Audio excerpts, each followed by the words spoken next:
더불어민주당 공천 작업이 진행되면서 비명계 학살 논란이 확산되고 있습니다. 하위 평가를 받은 의원들이 공개적으로 반발하고 있고 지도부 책임론도 커져가고 있습니다. 더불어민주당이 전남 10개 선거구 모두 후보 확정은커녕 경선 후보조차 정해지지 않고 있습니다. 친명계 공천에 대한 반발을 최소화하기 위한 일정 조율이라는 분석이 나오고 있습니다. 업무 개시 명령에도 전공의들의 이탈은 더 늘어났고 의료 현장의 혼란은 이어졌습니다. 의대생들의 휴학 움직임이 나타나는 등 정부와 의료계의 갈등은 확산되고 있습니다. 5.18 민주화운동 진상규명조사위원회가 29일 조사 결과 보고서를 공개하고 한 달간 의견을 수렴할 예정입니다. 5.18 단체 등은 다양한 의견을 모으기 위해서는 기간을 더 늘려야 한다고 반발했습니다. 여러분 안녕하십니까? KBC 8시 뉴스입니다. 민주당 공천 작업이 진행되면서 이른바 비명학살 논란이 확산되고 있습니다. 현역 의원 하위 평가를 받은 의원들이 이례적으로 스스로 통보 사실을 공개하고 있고 당 안팎에서는 지도부 책임론도 커져가고 있습니다. 이형길 기자입니다. 김영주 국회 부의장을 시작으로 박용진, 윤영찬 의원이 연이어 하위 20% 통보 사실을 공개하며 부당함을 호소했습니다. 호남의 대표적 비명계로 꼽히는 송갑석 의원도 하위 평가 공개 행렬에 동참했습니다. 현역 의원 평가가 시작된 19대 국회 이래로 스스로 하위 평가 사실을 공개한 것은 이번이 처음입니다. 이들은 공정한 의정 평가가 아닌 비명계 의원들만 꼽아서 하위 평가하는 이른바 비명학살이라고 설명합니다. 300명 중 2등 안에 드는 상위 0.67%의 국회의원이 민주당에서는 하위 20%인 웃지 못할 일이 벌어졌습니다. 당 안팎의 지도부 책임론도 거셉니다. 민주당 의총에서는 불공정 공천에 지도부가 책임져야 한다는 의견과 총선의 목적이 이재명 사당화인지 윤석열 정권 견제인지 모르겠다는 성토가 이어졌습니다. 김부겸, 정세균 전 총리 등 당 원로들도 나서 불공정 공천에 강력한 유감을 표명하기도 했습니다. 논란이 확산되자 민주당 지도부와 공관위는 연일 진화에 나서는 모습입니다. 당이 정해놓은 원칙과 절차에 따라서 이루어지고 있기 때문에 비명계 학살이라는 것은 저는 근거가 없다고 보고 있고요. 지도부의 반박에도 곳곳에서 커져가는 민주당 사당화 논란. 이재명 대표를 포함한 지도부의 불출마 등 책임 있는 모습이 나오지 않는다면 당내 분란 불식은 물론 국민들의 선택을 받기도 어려울 것이란 지적이 나오고 있습니다. KBC 이영길입니다. 총선이 50일도 채 남지 않은 상황에서 전남 선거구가 아직까지 확정되지 않은 가운데 더불어민주당의 공천이 베일에 쌓여 있습니다. 10개 선거구 중 한 곳도 경선 후보가 결정되지 않고 있는데요. 무리한 공천에 대한 반발을 우려해 발표 시기를 조절하는 것 아니냐는 관측이 나오고 있습니다. 정경원 기자입니다. 지금까지 109개 선거구의 경선 후보와 전략공천 대상자를 발표한 더불어민주당.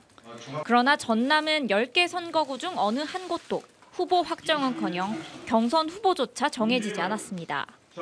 민주당은 선거구 획정이 마무리되지 않은 점을 이유로 들고 있지만 이와 무관한 담양 한평 영광 장성, 고흥보성 장흥강진 선거구 역시 경선 후보 발표를 미루고 있는 상황입니다.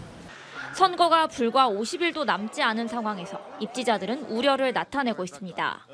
한 예비 후보는 이유를 알 수 없는 상황에서 경선 후보 결정이 지지부진하다 보니 지지자들이 불안해하고 있다고 호소했습니다. 선거구 획정이 미뤄지면서 자신의 선거구조차 알 길이 없는 예비 후보들은 더 조급합니다. 특히 정치 신인 등 현역 의원에 맞서는 도전자들은 경선 후보가 되더라도 제대로 얼굴 알릴 시간조차 부족할 수밖에 없습니다. 선거운동도 자신의 선거구가 될 것 같은 지역을 중심으로 뜬구름 잡듯 하고 있다고 답답해했습니다. 일각에서는 무리한 공천으로 광주의 반발을 산 지도부가 자신의 뜻대로 전남의 공천을 밀어붙이기 위해 발표 일정을 조절하는 것이라는 분석도 나오고 있습니다. KBC 정경원입니다. 더불어민주당 공천관리위원회로부터 현역 의정평가 하위 20%를 통보받은 송갑석 국회의원이 경선 완주 의지를 밝혔습니다. 광주 서구갑 지역구 현역인 송 의원은 오늘 입장문을 내고 임혁백 공관위원장에게 하위 20% 통보를 받았다며 이해할 수 없는 결과라고 주장했습니다. 그러면서 현역 의원 평가에 대한 재심은 신청하지 않겠다며 경선에서 받게 될 불이익을 당원과 시민을 믿고 극복하겠다고 강조했습니다. 더불어민주당 공천관리위원회가 광주 광산갑 선거구에 대해 2인 경선을 통해 공천 후보자를 뽑기로 했습니다. 이에 따라 광산갑은 현역인 이용빈 국회의원과 박균택 당대표 법률특보가 1대1 구도로 대결을 펼치게 됐습니다. 민주당은 광주 8개 선거구 중 6곳에 대해 경선을 통해 공천 후보를 선정합니다. 하지만 서구갑과 서구을 등 2곳은 공천 심사 방식이 나오지 않고 있습니다. 의대 증원의 반발에 이탈한 광주 대학병원 전공의들이 정부의 업무 개시 명령에도 복귀하지 않으면서 의료 현장에 혼란이 이어지고 있습니다. 정부와 의사단체의 강대강 대치 속에 피해는 고스란히 환자들에게 돌아가고 있습니다. 신대희 기자가 보도합니다. 전공의들의 집단 이탈 이틀째 광주 대학병원에서는 진료 차질이 속출했습니다. 복통과 경련 증세를 일으킨 60대는 조선대병원 응급실로 옮겨졌지만 입원 불가 통보를 받았습니다. 보호자는 분통을 터뜨렸습니다. 오전에 조선대병원 감염내과에서 기초검사를 받은 뒤 증상이 악화됐는데 전공의 공백으로 입원 치료가 안 됐기 때문입니다. 전공의가 없다고 입원을 좀 어릴 거네요. 그래서 조심해서 가셔서 약 좀 들어가고 있으니까 뭔 일 있으면 여기 다 보세요. 그래서 안 되는 거 억지로 어디다가 볼 수도 없고. 정부는 전공의들에게 업무 복귀 명령을 내렸지만 오히려 이탈 전공의는 늘었습니다. 전남대병원 전공의 319명 중 사직서 제출자는 기존 245명에서 268명으로 증가했고 이들 중 상당수가 이틀째 출근하지 않았습니다. 조선대병원에서도 사직서를 낸 전공의 108명과 휴가를 낸 6명이 진료 거부에 동참했습니다. 이 때문에 두 병원의 수술은 평소 절반으로 줄었습니다. 너무 길어지면은 교수님 이제 몇 분 안 계시는데 이제 좀 번아웃 오면서 더 힘든 상황이 있을 것 같긴 하거든요. 그래서 전남대와 조선대 의대생들의 집단 휴학 움직임도 확산 중입니다. 정부의 강경 대응 방침에 의사협회와 전공의협회의 반발이 더욱 거세지면서 환자들의 속만 타들어가고 있습니다. KBC 신대입니다. 광주광역시가 의료계의 집단 행동에 대비해 비상진료 운영 체계를 가동합니다.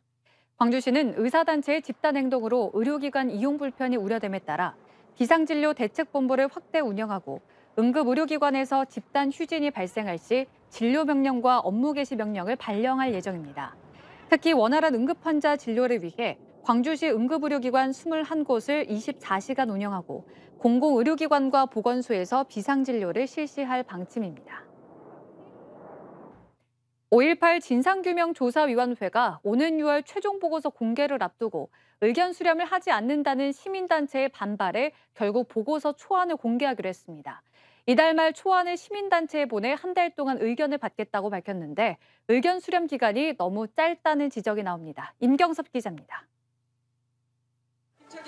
지난해 12월 말 4년간의 조사 활동을 마무리한 5.18 진상규명조사위원회. 오는 29일 조사 내용을 담은 보고서 초안을 공개한다고 밝혔습니다. 다음 달 31일까지 시민사회단체와 광주시 등 관계기관 의견을 받아 정부에 권고할 내용에 반영할 계획입니다. 하지만 의견 수렴 기간이 짧아 보고서 초안을 모두 검토하기에도 시간이 부족하다는 지적이 나옵니다. 5.18 진상조사위가 사실은 아무런 의견도 수렴하지 않으려 하면서도 그저 의견 수렴을 거친 듯한 껍데기뿐인 절차를 거쳤다는 알리바이만 남기려는 것은 아닌가.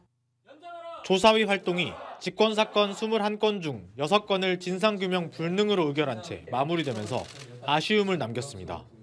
발포 책임자 확인 등 핵심 사건에 대한 진상규명에 실패했고 기대를 모았던 청문회 개최도 없었습니다. 추후 보완을 위해서라도 전문가들의 의견을 권고사항에 충실히 반영해야 한다는 지적이 나오는 이유입니다. 정부는 6개월 뒤 권고 내용에 답할 의무가 있어 권고사항에 반영되면 실질적인 보완 조치를 이끌어낼 수 있습니다. 전문 연구자나 그동안의 진상규명 활동을 해왔던 단체의 의견을 적극적으로 들어야 되고요. 그래서 보완할 사항이 있으면은 보완도 충실히 하겠다. 이런 자세를 갖고 이후에 의견 수렴 과정을 거쳤으면 좋겠습니다. 조사위는 보고서 내용이 방대해 시간이 오래 걸렸고 오는 6월 말에는 최종 보고서를 제출해야 해 의견 수렴 기간을 더 늘리기 어렵다고 해명했습니다. KBC 임경섭입니다. 보증사고가 난 광주 북구 신안동과 동구 궁동의 한국건설 오피스텔 분양 계약자들이 광주에서 보증채무 환급 신청을 할 수 있게 됐습니다.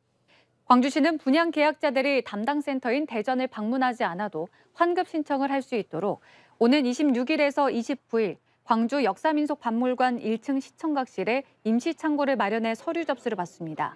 다만 단지와 동 호수별로 접수 시간이 달라 주택도시보증공사 홈페이지에서 일정을 확인한 뒤 접수해야 합니다. 한편 한국건설은 어제 동구 수기동 오피스텔 현장에 대한 사업 포기서를 보증공사에 제출하면서 보증사고 현장으로 지정될 예정입니다. 노관규 순천시장이 관권 선거 의혹 제기에 대해 어떠한 경우에도 선거에 개입하지 않았다고 밝혔습니다. 노 시장은 기자회견을 갖고 근거 없는 관권 선거 주장과 고발은 행정 신뢰도를 떨어뜨리고 2,000명의 공직자 명예를 훼손한 중대한 사건이라며 의혹을 제기한 후보들은 명확한 근거를 제시해달라고 요구했습니다. 또 공무원이 선거에 개입했다면 누구인지 명백하게 밝혀달라고 말한 뒤 만약 사실로 드러나면 절차에 따라 철저히 조사하고 징계하겠다고 강조했습니다. 앞서 순천 광양 곡성구례갑 선거구의 소병철 의원과 손훈모 예비후보 선거 캠프는 순천시의 관권 선거 의혹을 제기하며 경찰에 고발장을 제출했습니다. 녹색정의당 박명기 전남도당 위원장이 이번 총선에서 목포 출마를 선언했습니다. 박 후보는 오늘 목포시의회에서 열린 기자회견을 통해 모든 기반을 인근 자치단체에 빼앗기고 있는 목포를 살리기 위해 그린에너지 산업 연계망으로 새로운 성장 동력을 만들고 공공의료 기반 확충과 지방대 무상교육 실시 등을 공약으로 제시했습니다. KBC 17기 시청자위원회가 2년간의 업무를 마무리했습니다. KBC는 안영근 시청자위원장을 비롯해 12명의 17기 위원들에게 활동 감사패를 전달했습니다. 이어 위원회는 지역방송으로서의 역할에 최선을 다하고 총선에서 공정한 보도와 지역 발전에 도움이 되는 역할을 해달라고 당부했습니다. 한편 새로 구성된 18기 시청자위원회는 다음 달 운영을 시작합니다. 광주 전남은 내일도 비가 내리는 가운데 낮부터 기온이 떨어져 쌀쌀하겠습니다. 이번 비는 내일까지 5에서 40mm가 내릴 것으로 예보됐으며 기온이 영하권으로 떨어지는 모레 아침에는 눈으로 바뀌는 곳이 있겠습니다. 내일 아침 최저기온은 4에서 6도의 분포로 따뜻하게 출발하겠지만 낮에는 기온이 떨어지면서 최고 기온이 6도에서 8도로 평년보다 4도가량 낮겠습니다.